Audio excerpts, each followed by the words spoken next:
Jornal em Foque. Apoio Unisanta, Universidade do Grupo de Excelência do MEC. BocNews, o jornal gostoso de ler e bom de negócios.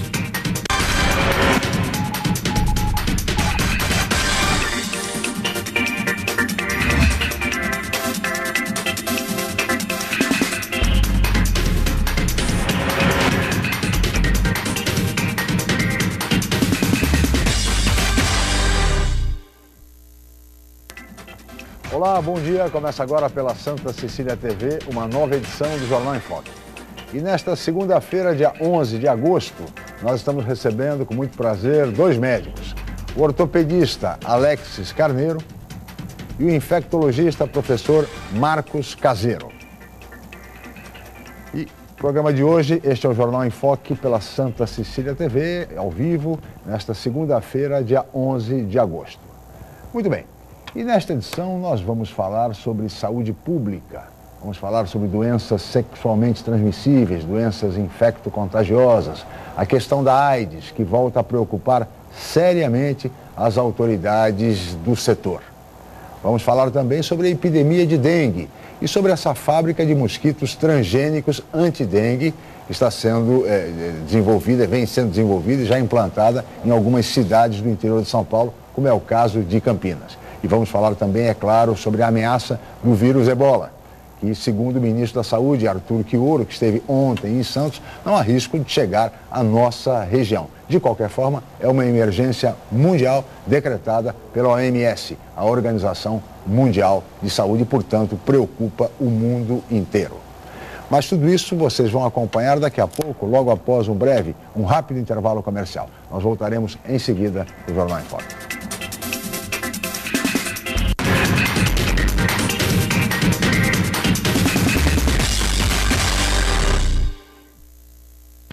Hoje, o mercado de trabalho exige cada vez mais qualificação. Faça pós-graduação na Universidade Santa Cecília. Mestrado, especialização, MBA, aperfeiçoamento e extensão em diversas áreas. Cursos inéditos, presenciais e à distância, reconhecidos pelo MEC e com professores altamente capacitados. Aproveite descontos especiais e financiamento em até 36 meses. Pós-graduação Universidade Santa Cecília, levando você ao sucesso profissional. Em novo formato, o site BocNews.com está mais interativo, dinâmico, com conteúdo ampliado e canal próprio de TV na internet. São mais notícias com credibilidade para curtir e compartilhar, em qualquer hora e lugar, seja pelo computador, tablet ou celular. Inclua o BocNews.com na lista dos seus favoritos e tenha ao seu lado a informação indispensável para o dia a dia. Jornal BocNews e BocNews.com. Experiência e inovação para bem informar. Vem aí, 31º Jogos da Unisanta, a maior competição esportiva universitária do estado. De 11 a 29 de agosto, 48 faculdades, mais de 2.500 atletas. Transmissão ao vivo das partidas de futsal na Santa Cecília TV. Jogos da Unisanta, é emoção do começo ao fim. Realização, Universidade Santa Cecília. Apoio, Atri Fiat, em Santos e São Vicente. Papelaria Jambo, líder em economia, qualidade e variedade. Promoção, Sistema Santa Cecília de Comunicação.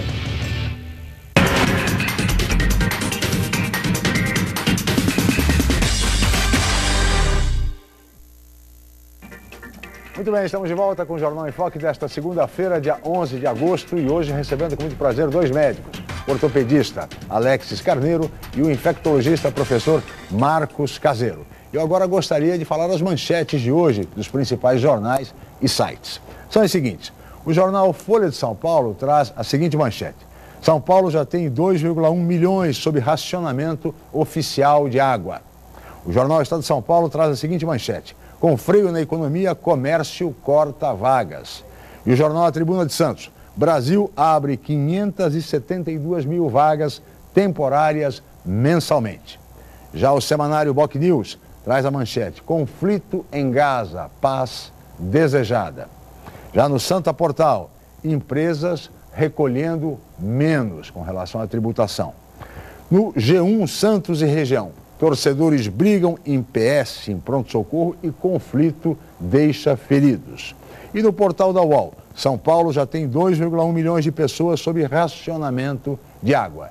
E a revista Veja desta semana traz uma matéria exclusiva. Eram malas e malas de dinheiro. Uma entrevista com a ex-contadora do doleiro Alberto Youssef.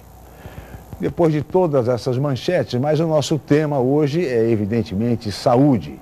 E eu gostaria de iniciar essa entrevista com os nossos convidados, 2 médicos, 2 professores de medicina. Aliás, o Alexis Carneiro, ortopedista, foi professor do professor Marcos Caseiro, aqui na Faculdade de Ciências Médicas de Santos. Eu gostaria de começar com o professor Marcos Caseiro falando sobre essa questão do ebola, até porque ele é um professor infectologista. E o ministro Arthur Quioro, professor Caseiro, disse ontem em Santos, vindo assistir o jogo Santos e Corinthians, perdemos, afinal de contas, apesar da boa estreia do Robinho, perdemos o jogo. Mas, de qualquer forma, o ministro Arthur Quioro esteve em Santos e descartou a possibilidade de o ebola chegar à nossa região, apesar de termos o maior porto da América Latina, e sob o argumento de que se trata de uma emergência mundial e todos os países estão muito preocupados e muito atentos ao vírus ebola. Como é que o senhor vê essa situação hoje? De fato, há motivo para a apreensão de todos nós, de preocupação? Bom dia, obrigado, professor. Bom dia a todos, bom dia a você, Alex, grande amigo. Então, em relação à questão desse vírus, do ebola, eu na verdade, acho que eu não tenho essa clareza e essa capacidade de previsão que o Arthur tem, né? Na verdade, por decreto falar, o vírus não vai chegar aqui, né? A capacidade de previsão dele, obviamente, deve ser bastante grande. Eu acho que a possibilidade desse vírus chegar aqui realmente é remota, até pela forma de transmissão desse vírus. É um vírus de transmissão, de propagação por contato. Então essa possibilidade é mais remota, vista que a possibilidade das pessoas daquela área chegarem aqui, eventualmente de navio, que demora o transporte de navio, pode implicar eventualmente em demora no período de incubação dessas pessoas. Agora, eu jamais teria essa capacidade de dizer não chega de jeito nenhum. Mesmo porque se chegou, eu acho que a gente não tem que conversar mais sobre o ebola, né? Se o ministro falou que não vai chegar, acabou a nossa discussão, né? Não vamos mais falar em ebola. Então, eu não acho que é simplista assim. A Organização Mundial de Saúde decretou uma emergência mundial. Apesar da chance de ser remota, a gente tem que estar atento, a gente tem que redobrar as vigilâncias em porto, em aeroporto. Um outro grave problema que acontece, a vigilância em aeroporto está restrita a indivíduos que são procedentes daquela área, mas, ora, não tem voo direto da Guiné, de Burkina Faso, de Ivory Coast, da Costa do Marfim, para o Brasil. Quer dizer, os voos que existem, as pessoas que vão para aquela área, geralmente, fazem conexão na Europa e vêm para o Brasil, assim como uma repórter até de outro jornal fez. Então, assim, a vigilância sanitária tem que estar atento para essas características. De fato, é uma situação que causa muita preocupação e muita apreensão, não? Doutor Alex Carneiro, bom dia, obrigado pela presença. Bom dia. 2 coisas rapidamente. Em primeiro lugar, quando eu fui professor do Caseiro, foi um período de graduação, ele estava aprendendo medicina. Hoje ele dá aula para todos os médicos, porque é um cientista do mais alto padrão. Então, deixar bem feito reparo. Segundo lugar, quando se fala em uma emergência mundial, se estabelece um alerta geral. Isso não se discute. Existem países com luz vermelha, são aqueles que estão ligados à costa oeste da África, mas todos os demais estão com luz amarela, o que no mínimo demonstra a necessidade de manter o estado de alerta. Na medida que você apaga essa luz amarela e acende uma verde, não se fala em mais nada e se desmobiliza, até por conta do imprevisto que pode acontecer, embora remoto, mas pode acontecer. E a luz verde, ela fecha portas para o debate e para a situação que, no mínimo, devemos ter de salvaguardar nossas fronteiras, já que o Brasil é um país sem fronteiras. Ele não tem controle nenhum de fronteira. Ele tem fronteira, mas não tem controle. Então, no mínimo, a luz amarela tem que ter, e isso não se discute. Verdade. O doutor Alex fala com propriedade a respeito de que o Brasil não tem fronteiras. Basta ver que os inimigos modernos da pátria são exatamente o tráfico de drogas e o contrabando de armas. E isso vem por onde? Vem exatamente pelas fronteiras A gente vê reportagens e mais reportagens tratando dessa questão com absoluta propriedade. Agora, professor Marcos Caseiro, como é que as pessoas podem eventualmente se prevenir, enfim, quais são os sintomas de um Então, é interessante, nós estamos até conversando e é interessante quando você começa a entender essa epidemia, quer dizer, o vírus ebola é um vírus que circula no seu ecótopo, no seu ambiente natural, selvagem, lá na floresta africana, né? A primeira descrição foi na República Democrática do Congo, antigo Zaire, e ficou restrito a poucos casos. Esse vírus circula em alguns macacos, os dados mostram que em orangotango e também em alguns morcegos frugívoros que se alimentam de frutas, né? E provavelmente existe um ecótopo. Esse vírus circula e transmite entre animais, faz epizootias, mata alguns animais.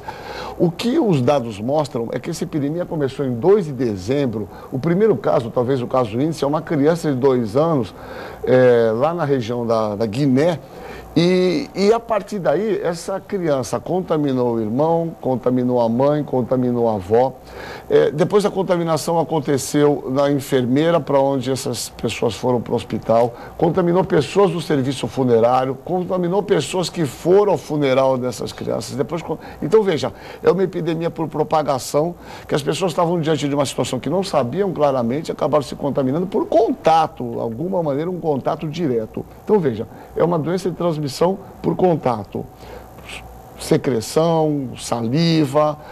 Existe o relato de encontrar esse vírus no sêmen de pessoas infectadas. Então, veja, é uma forma de transmissão diferente de se fosse uma transmissão respiratória, né?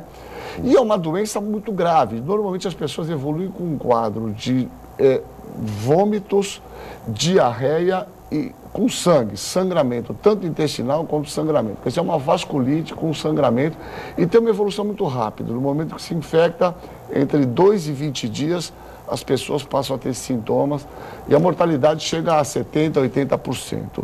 Então, por conta dessas características, a gente imagina que, pelo fato das pessoas terem sintomas muito rapidamente, né, é muito mais fácil de se detectar do que uma doença que a transmissão ocorresse de uma forma mais lenta, né? Sim.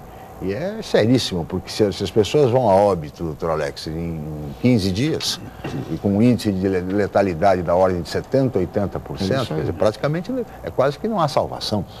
É gravíssimo. Exatamente. A situação gravíssima. É uma coisa que eu achei interessante. A África é sede de um número muito grande de viroses dessas, tidas como diferentes e de difícil abordagem. E assim foi no início do HIV. Exatamente. Também veio de lá, da África, e a partir dali, uma coisa que até então não era dado o devido valor, e matou 70 milhões, segundo o Caseiro comentou. Imagina, o ebola, se tiver uma evolução que não se toma as devidas precauções logo no início, ele pode vir a ser um outro HIV, diferente, claro, um período de evolução em que o HIV ele tem, diferente do ebola, que é muito rápido, ele já logo aparece, demonstra e mata. O HIV não, ele vai mais lentamente, até por conta disso é que é difícil você identificar. Não hoje, mas naquela ocasião. Então eu pergunto para o Caseiro o seguinte: é coincidência ou a África é um lugar onde tudo facilita o surgimento dessas viroses diferentes e que acabam causando uma comoção mundial no sistema de saúde pública? É coincidência em partes, mas eu acho que isso a gente remonta a um grande teórico russo chamado Pavlovsky, que escreveu uma teoria que é muito interessante, a gente fala isso na faculdade, que é a teoria dos focos naturais. Na verdade, existe uma diversidade, aliás, o mundo fala nessa diversidade, né?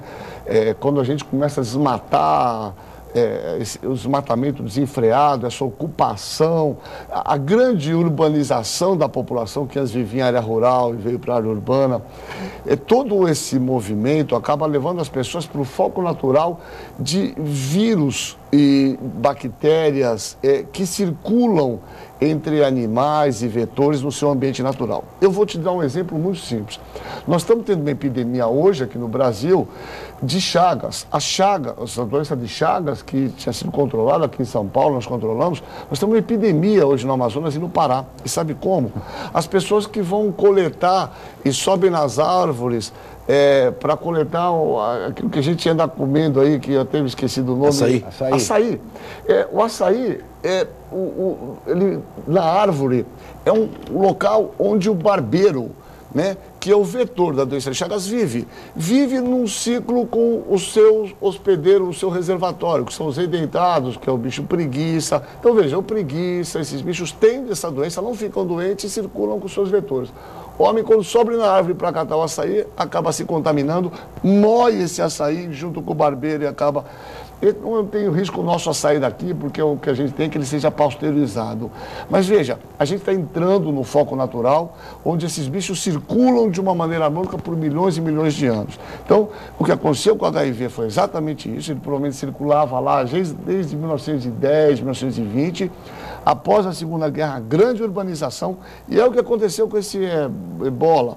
Ele estava numa região exatamente silvestre, e a partir dessa grande urbanização da população, a possibilidade de rotas comerciais, rodoviárias, esse vírus conseguiu se alastrar de uma forma muito rápida e se ampliar para países vizinhos, como Libéria, Serra Leoa, né? Então é importante a gente estar atento que hoje você sobe no avião, 8 horas depois você está num continente diferente.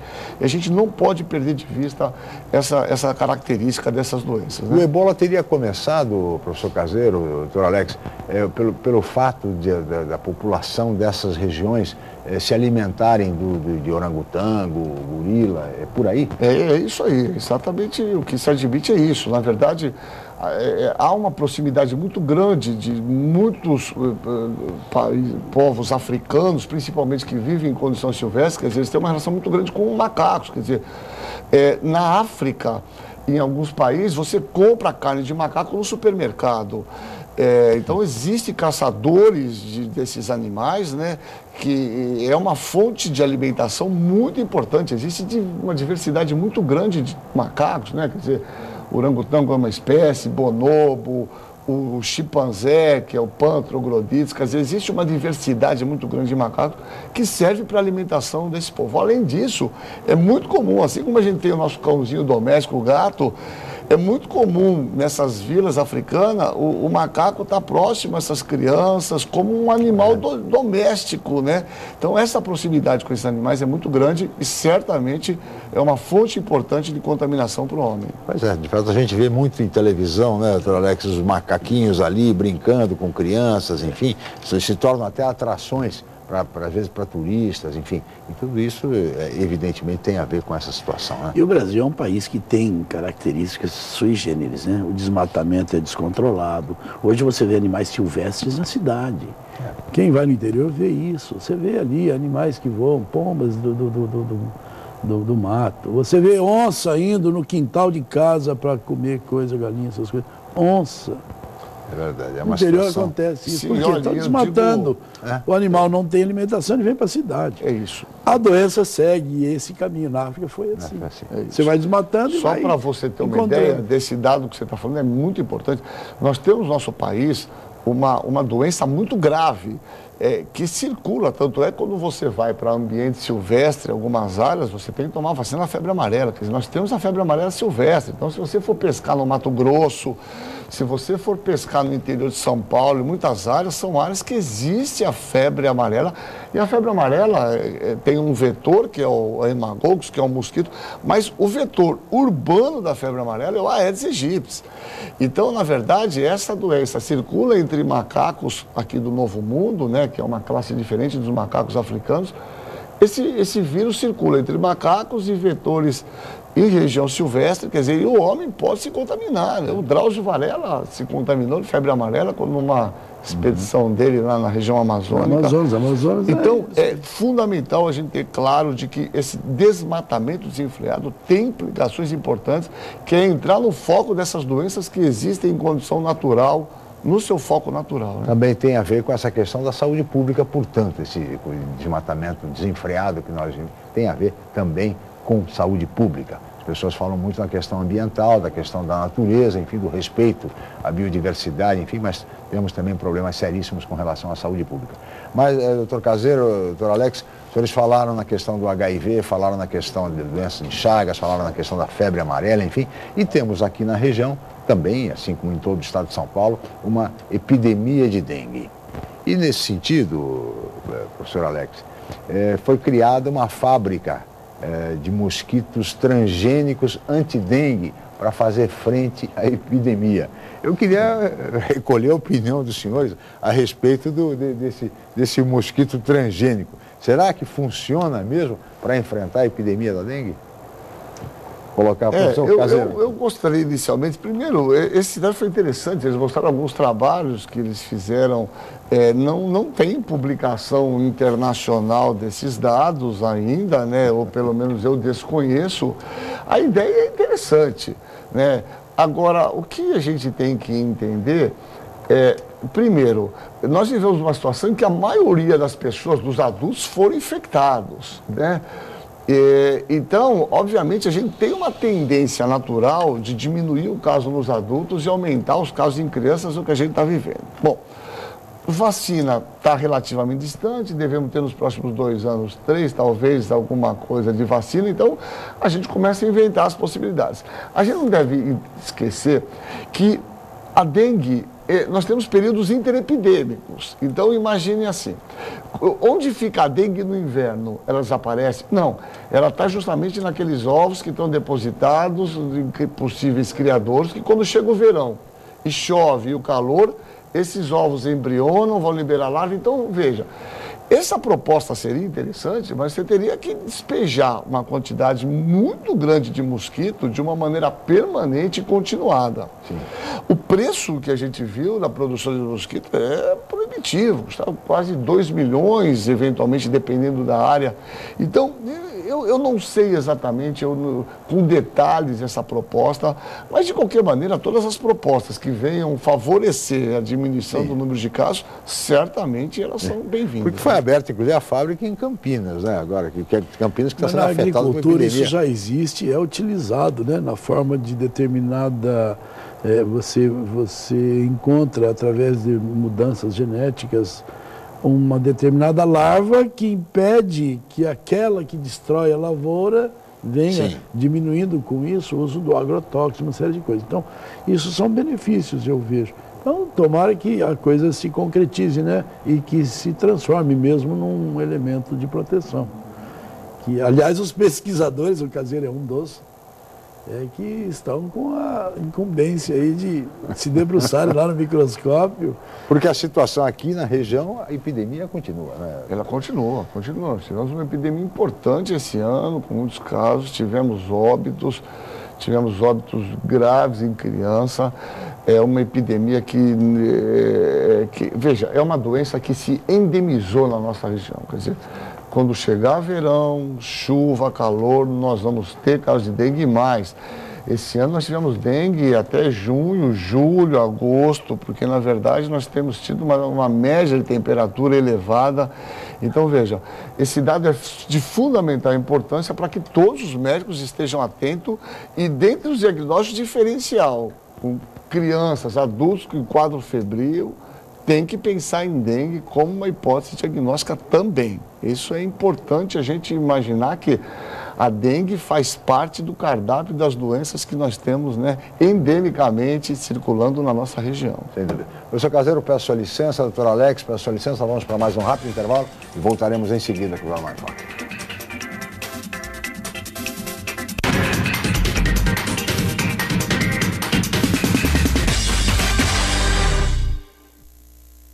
Academia Unisanta. Bem-estar, saúde e qualidade de vida. Mais de 80 aparelhos de última geração. Profissionais qualificados para orientar as atividades de modo personalizado. Ambiente agradável com muito conforto para todas as idades. Musculação é na Unisanta. Academia Unisanta. Dê uma força para a sua saúde. Informações 3202-7126. O novo formato, o site bocnews.com está mais interativo, dinâmico, com conteúdo ampliado e canal próprio de TV na internet. São mais notícias com credibilidade para curtir e compartilhar, em qualquer hora e lugar, seja pelo computador, tablet ou celular. Inclua o bocnews.com na lista dos seus favoritos e tenha ao seu lado a informação indispensável para o dia a dia. Jornal Bocnews e bocnews.com. Experiência e inovação para bem informar. Segunda fase do Campeonato Paulista. A Portuguesa Santista lutando por uma vaga na final. Acompanhe a classificação e notícias do futebol no santaportal.com.br. Campeonato Paulista é emoção do começo ao fim. Exclusivo. Realização Federação Paulista de Futebol. Apoio Nita Alimentos. Leve momentos deliciosos para sua casa. Unisanta. Universidade Santa Cecília. Promoção Sistema Santa Cecília de Comunicação.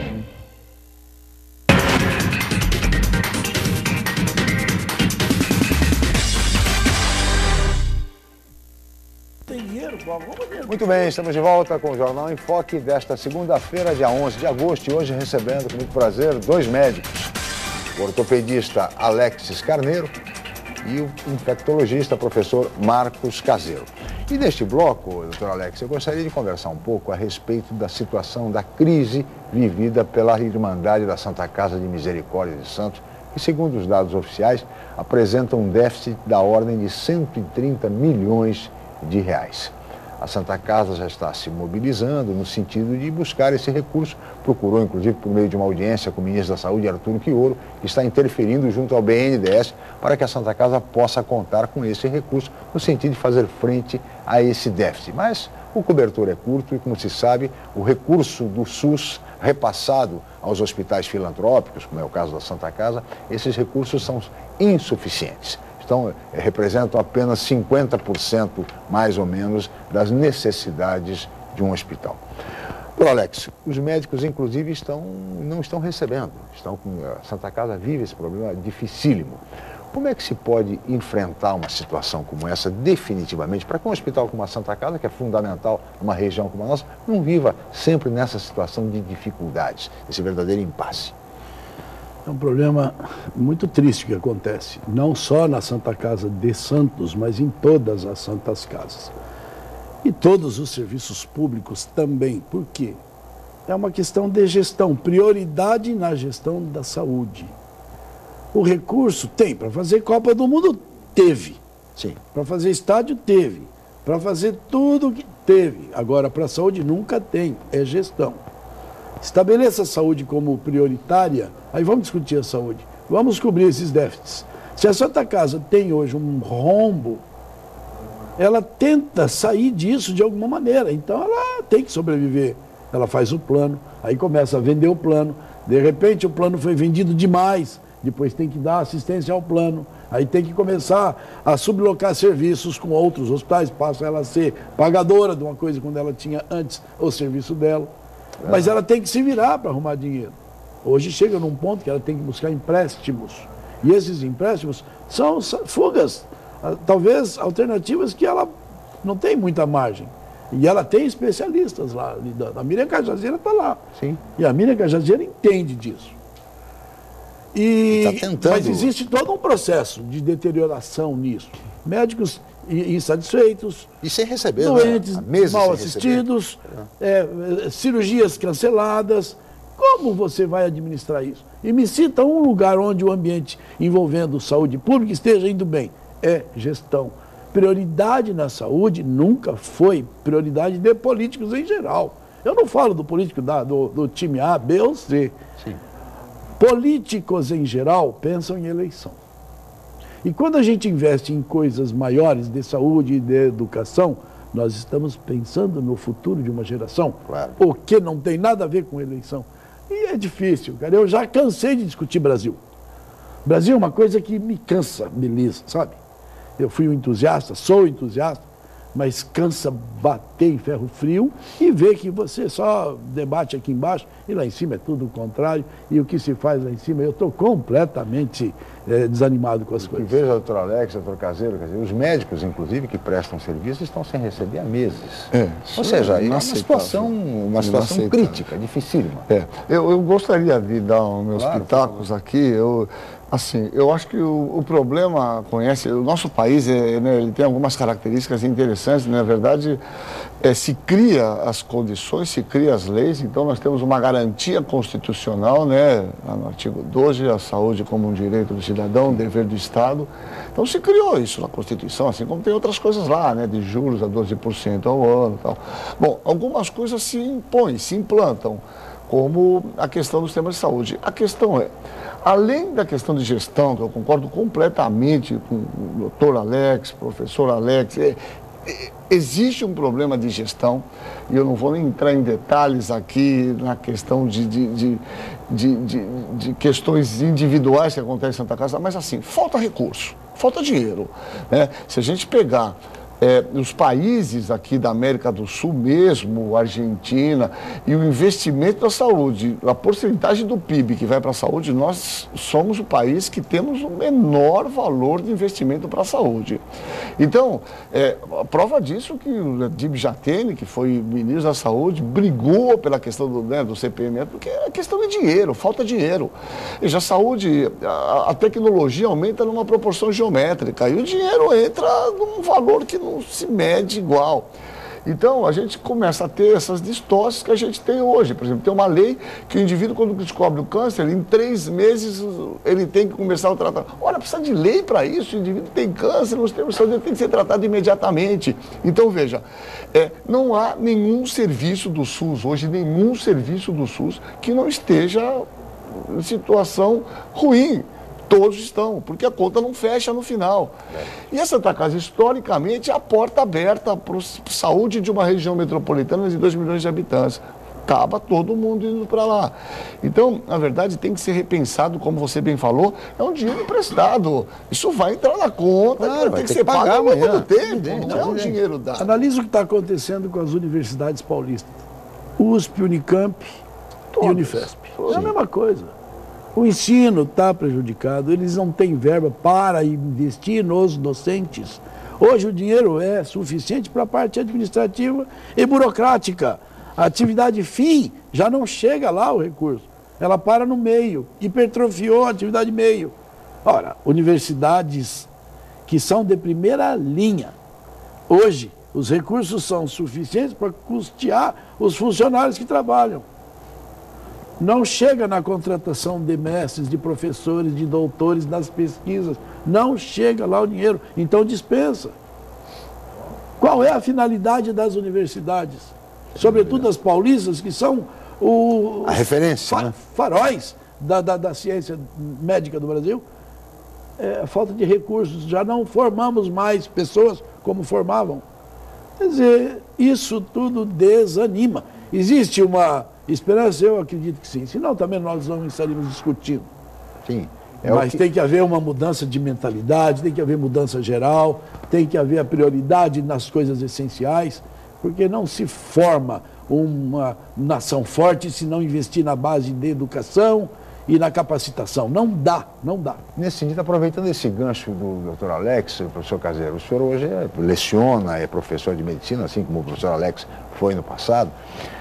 Como é que o senhor vê o ensino médico hoje no Brasil? Quer dizer, o ensino médico hoje no Brasil está no mesmo nível? O alunado hoje das escolas de medicina estão de fato preocupados, por exemplo, com a saúde pública?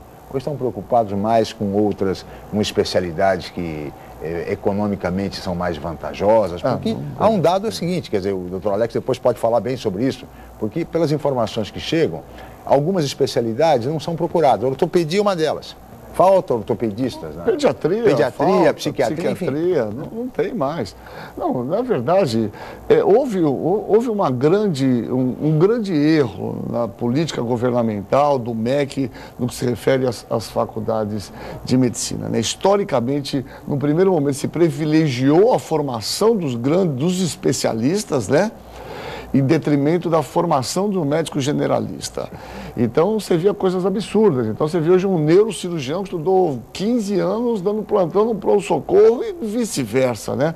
O MEC mudou a estratégia de ensino. Então, por exemplo, na última resolução desse ano, inclusive, os médicos da sua formação terão que ter 30% dos últimos anos de formação em medicina da família e pronto-socorro, que são áreas absolutamente problemáticas na formação dos médicos. Nós temos diferença muito grande na formação médica em diferentes universidades. Certamente, nas universidades particulares, acabam indo, o ProUni mudou isso um pouco, mas as pessoas que têm um melhor poder aquisitivo, então existem diferenças grandes na formação. Agora, certamente, a grande maioria dos alunos querem e vão para a faculdade e começam a pensar no final da faculdade em especialidades rentáveis, cirurgia plástica, dermatologia estética. Então é muito raro você ver hoje um médico na formação falar, olha, eu vou fazer clínica médica, eu vou ser um clínico, né? Eu vou fazer pediatria, eu vou para ortopedia. Cada vez mais tem diminuído. Isso, certamente, o MEC tem importância fundamental em traçar as diretrizes para a formação desses profissionais, né? E são especialidades que a população precisa do médico. Precisa. O pediatra não pode faltar, uma criança não pode deixar de ser assistida, de ser atendida. Da mesma maneira como um idoso, que sofre quedas por essas calçadas esburacadas, fratura de fêmur. Então, esses jovens que vivem também se acidentando em acidentes automobilísticos com motocicletas, ou seja, e aí chega no hospital, não tem ortopedista, doutor Alex. E veja só como é um paradoxo. A gente tem dificuldade em atrair a atenção de jovens universitários para uma determinada consciência de comunidade, de tudo. E, por outro lado, os gestores da saúde, municipais, enfim, inventam de tratar o médico como se fosse uma mercadoria qualquer. Coloca, nada contra, mas num debate de saúde, o médico ele ocupa o centro, a essência da assistência. E hoje o médico é subordinado a fonoaudiólogo, porque a chefe é fonoaudiólogo. O outro é porque a chefe é enfermeiro, o outro é porque o chefe é um nutricionista. Onde já se viu uma coisa dessa? E ali dá vontade de mandar, todo mundo que ocupa um cargo de chefia gosta de mandar, e mandar em médico então, e bota a ponto digital. Você faz um concurso do que quer que seja, dos que são agentes formadores de saúde, tendo no centro médico, que ele é a razão e a essência, todo mundo nivelado e o médico por baixo. Você faz um concurso, vem 200 para uma carga. Chama aí para entrar um neurocirurgião para atender esse que caiu, sofreu um trauma crânioencefálico para operar, não tem. Ele não quer ir. E o pouco que tem, manda por dedo lá do digital, como se aquilo bastasse para atrair, com o salário baixo que pagam, o trabalho altamente qualificado do neurocirurgião. E como fica o cidadão vítima de um TCE que precisa de um neurocirurgião? Vai chamar quem? A chefe, o fonoaudiólogo? Nada contra. Vai chamar a enfermeira que manda? Nada contra. Vai chamar quem? Nutricionista? Nada contra. Mas respeitem o médico. Dê a ele o seu devido valor nessa escala de prioridades. E saúde sem médico não existe. E se o médico não for o centro, respeitado e valorizado, não se promove saúde de ninguém. Eu penso assim. Muito bem. Para Alex, peço sua licença, professor Caseiro, nós vamos para mais um rápido intervalo comercial e voltaremos em seguida para o Jornal em Foque.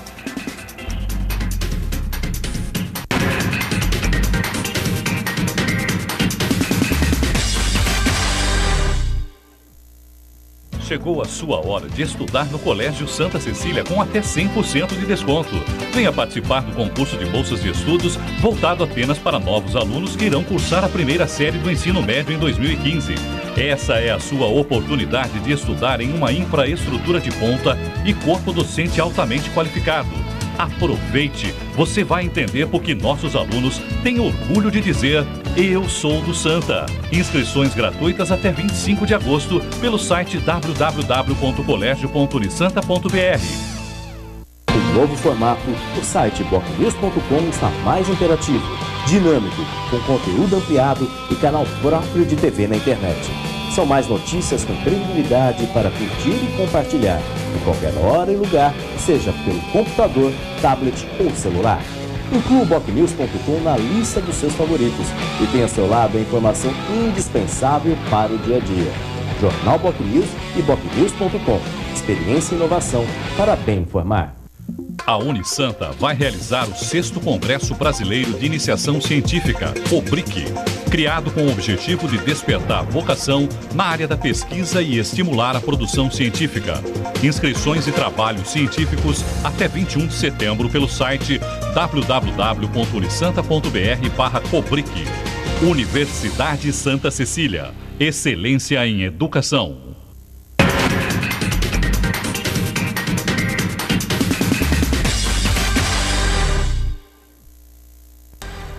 Muito bem, estamos de volta com o Jornal em Foque desta segunda-feira, 11 de agosto, e recebendo com muito prazer dois médicos, o ortopedista Alexis Carneiro e também o infectologista, professor Marcos Caseiro. E na esteira da discussão no bloco anterior, professor Marcos Caseiro, eu gostaria de ouvi-lo. Não é o caso do médico na medicina se transformar, por exemplo, numa carreira de Estado?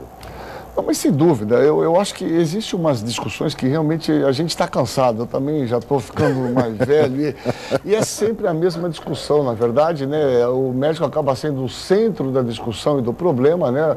É uma classe, uma categoria, como quiser, absolutamente desvalorizada ao longo do tempo. O salário de um médico de Estado, a coisa de 1 ano e meio, 2 anos atrás, era R$2.000 por 20 horas semanais, com 3, 5 quinquênios. Então, e se discute, a questão que se passa é, olha, vamos estar a ponto para os médicos cumprirem o horário. Olha, eu nunca vi um gestor chegar e falar, vamos discutir o salário do médico. Então, a gente tem hoje aí, né, um plano do governo federal muito interessante, que são esses médicos que vieram de outros países. Ora, mas ele já vem de outro país, começa aqui, que se paga para cada médico desse 10, 12 mil reais. Ora, por que não se faz isso para os médicos que aqui trabalham? Vamos começar o salário inicial de 12 mil reais, que a gente resolve o problema com os médicos daqui, né? Então, na verdade, eu acho que a única possibilidade de melhorar a questão de saúde, falta médico, isso é real. Nós temos o menor índice de médico por habitante, por exemplo, da América Latina. Temos menos que a Argentina, temos menos que o Peru, o Chile. Agora, precisa ter um plano de carga e carreira para médico, como tem para juiz. Se não fizer um plano de carga e carreira com um salário digno para o médico não pode ganhar R$2.000. E não é desvalorização do valor. O médico precisa estudar, porque se ele não estudar, ele não comprar livro, se ele não assinar um artigo internacional, ele não vai estar atualizado para exercer a sua medicina de uma maneira digna. Então ele é cobrado por estar atualizado e ter que estudar. E ao mesmo tempo ele não tem um salário que lhe permita ele está atualizado. Então, e às vezes nem recebe, né? Que dependendo da situação. Né? Então é uma questão muito complexa. O que não pode o problema desse sistema falido é o médico que não quer trabalhar. O médico trabalha e trabalha muito. Agora, as condições que são dadas para ele são muito ruins, o salário é muito ruim e a somatória disso é o que a gente tem, né? Essa realidade dificílima para o cidadão, professor Alex. Você vê uma coisa, o médico ele é tido, ou pelo menos ele é passado como sendo o vilão de uma história onde ele é vítima. Aí traz então a solução de Cuba e vamos trazer agora para as pessoas a assistência médica tão sonhada. Nada contra o coitado que sai de Cuba iludido por uma política demagógica de saúde, nada contra. Chega em Santos ou chega no Brasil, vai fazer sua assistência médica onde? Nos postos de atendimento primário. E depois o secundário e o terciário. E o problema quando complica, tem que ir para o especialista e depois tem que ser resolvido no hospital. Não existe ponte de uma coisa para outra. E diz que isso é solução. É para ganhar voto. Essa política que pensa em eleição não resolve problemas de saúde. O problema de gestão implica em um assunto e um debate, um assunto tão importante, de um debate sério.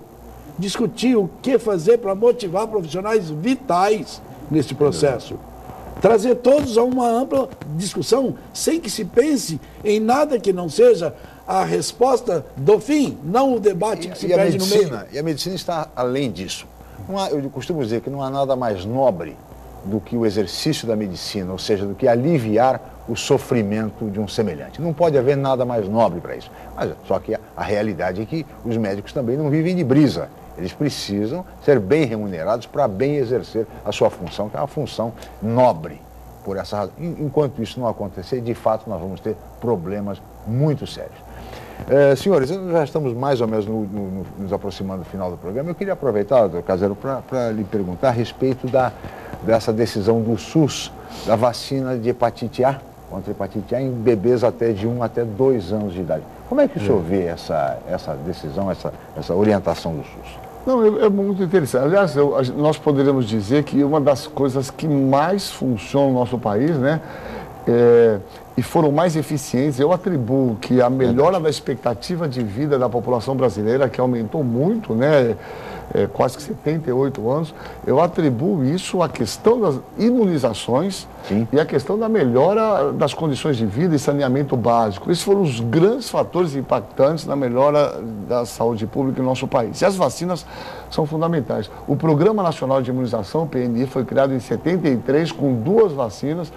Hoje, praticamente, cobre todas as vacinas e incorporou, inclusive, a partir deste ano, a vacina do HPV, um importante problema de saúde pública no mundo. Começou com meninas, né, entre 9 e 11 anos, e agora a hepatite A. A hepatite A, apesar de não ser uma doença que tem uma elevada mortalidade, morbidade, ela é um problema de saúde pública importante no nosso país, né? Uma doença de transmissão fecal-oral que acomete mais crianças até 15 anos de idade e tem uma taxa de quase 1% de pessoas que adquirem essa doença que podem evoluir por uma chamada hepatite fulminante. Então, é extremamente importante ela ser contemplada no calendário vacinal. Agora, e por que os bebês até 2 anos? Porque, na verdade, o pico de prevalência, né, o momento de maior incidência dessa doença é até 15 anos de idade. Se você pegar crianças até 4, 6 anos de idade, quase 40% já tiveram hepatite A. Sim. É uma doença de transmissão fecal oral. Hepatite A se resolveria com saneamento básico. No momento que nós tivermos saneamento básico, destino final do esgoto, acabou a hepatite A. Onde se contrai hepatite A? Comendo crustáceos, eventualmente marisco, procedente de áreas onde é jogado esgoto não tratado. E, obviamente, pessoas que vivem em condições, né, de ausência de banheiro. Então, é uma doença que é contato com fezes. Se resolveria com saúde pública, com saneamento básico. Como a gente não tem saneamento básico, parece que no Brasil quase 60% da população ainda não dispõe de saneamento básico. A vacina passa a cobrir esse problema da questão do saneamento. Portanto, né? Todas as mães, os pais têm que ficar atentos ao calendário vacinal, porque bebês até 2 anos de idade terão de ser, essa vacina é gratuita, oferecida pelo SUS nos postos de saúde contra hepatite A. Agora, falando em vacinação, isso remete também, senhores, à questão do HIV, que volta à discussão. As autoridades do setor, doutor Alex, estão muito preocupadas porque não se fala mais na mídia, discute-se pouco essa questão do HIV, como se discutia no passado. E por conta disso, as pessoas começaram a relaxar, começaram a não se preocupar mais. Tem cura, como existe o coquetel, tem cura. E, inclusive, é uma pesquisa que mostra que 1/3 dos jovens brasileiros não usa mais preservativo. Ou seja, parece que a situação está resolvida. Essa é uma situação grave e nós estamos tendo um crescimento dos casos de HIV novamente, professor Alex. Você vê hoje a maternidade acontecendo em crianças não preparadas para isso. Também. E a falta da educação, da informação, dos costumes, da assistência da família. A família brasileira precisa olhar mais para dentro de si mesmo. O brasileiro precisa gostar mais um do outro. Ninguém gosta de ninguém. Você sai na rua, o que está atrás de você quer passar por cima, o que está do lado quer te atropelar. Ninguém gosta do outro, parece que um é contra o outro. Isso reflete em tudo isso. A desinformação, a falta da assistência da família, a presença da família na educação. E de maneira que eles não dão a devida atenção e a informação vem de quem? Vem lá do lugar onde frequentam. E aquilo passa a ser a regra. Então, perde-se toda uma noção de valores. E os valores fundamentais estão dentro da família. E depois você vai atrás dos outros. O resgate tem que começar cada um olhando para dentro de si como é que está sua esposa, como está você como pai, como está seu filho, onde está você. É por aí. E isso tudo reflete-se nessas situações. Professor Caseiro. Então, esse é um problema, nós já tivemos oportunidade, você nos deu aqui. E é sempre bom falar sobre isso, né? Sem dúvida. Na verdade, existem alguns chavões que ficaram anos a fio, né? E por um tremendo incômodo, eu sempre gritei e falei isso, arrumei até problema aqui na cidade com os governos que falavam, olha, mas esse cara aí só veio pintar o cenário ruim. Eu falava, olha, se eu estiver errado, eu estou falando de prevenção, que é a única coisa que nós temos para fazer. Porque quem vive no dia a dia do atendimento sabe que as coisas não estão tranquilas. Então vem os dados, 70% dos jovens usam camisinha. Não usam. É quem não conversa com essa população. Não usam. Né? Nós estamos vivendo uma epidemia de sífilis. Eu nunca vi tantos casos de sífilis como eu vejo hoje, no serviço público, no consultório. Ora, se pega sífilis, é uma doença de transmissão sexual, veio o HIV. 12% da população já fez algum tipo de aborto entre jovens. Ora, se fez aborto é porque fez um sexo desprotegido e o HIV pode vir junto. Então, na verdade, a gente tem que repensar isso e tem que voltar a falar em HIV, principalmente em questões de vulnerabilidades. Claro. Os jovens saem hoje, vão para a balada e tem que sair, isso faz parte, fui a vida inteira, mas usam droga, bebem demais, acabam perdendo a capacidade de ter entendimento de proteção, de se cuidar, de usar preservativos. A gente tem que continuar falando isso. É verdade. Que a única coisa que nós temos para o HIV hoje preservativo, sexo seguro. Não há uma alternativa nesse momento. Não há outra alternativa. E falar nisso, exatamente, é o nosso dever aqui, é o espaço que se abre para os especialistas, para que possam exatamente levar toda essa informação, essa orientação ao nosso público telespectador. E assim estamos chegando ao final desta edição, teríamos muito mais a conversar, imagine, o tema saúde, a pauta é extensíssima. Muito obrigado, Alex, pela sua presença aqui, mais uma vez. Obrigado, viu, Alex?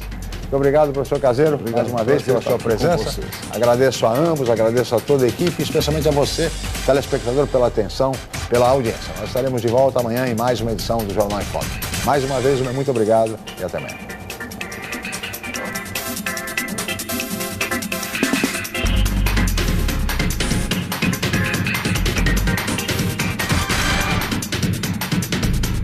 Jornal em Foque. Apoio Unisanta, Universidade do Grupo de Excelência do MEC. BocNews, o jornal gostoso de ler e bom de negócios.